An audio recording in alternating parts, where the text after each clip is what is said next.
Hi, this is Casey with Holiday Automotive. Today we're taking a look at a granite crystal metallic 2016 Jeep Compass Latitude, stock number A7205. There are factory fog lights up front. The hood is in excellent shape. I do not see any noticeable scratches.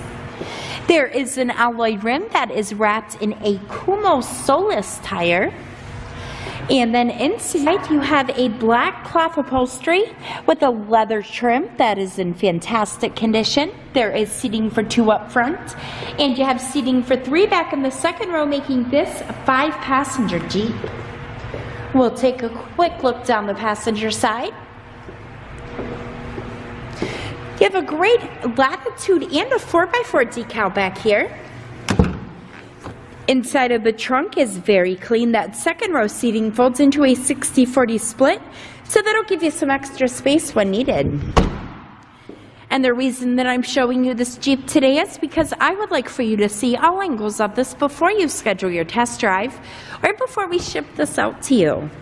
On the driver's side door, you have your usual power amenities. To the left side of the steering wheel and the right side, you have cruise control buttons.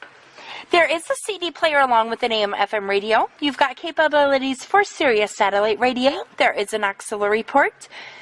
Underneath of that, you have your climate controls. There are buttons here for heated front row seating as well as your traction control. This is a 6-speed automatic transmission. Your engine is a 2.4-liter 4-cylinder engine, which in highway mileage gets you around 26 miles per gallon. If you'd like to get more information on this Jeep or to schedule your test drive, visit us at holidayautomotive.com, where you'll also receive a free vehicle history report provided by AutoCheck. Again, that's holidayautomotive.com. My name is Casey, and thanks for watching.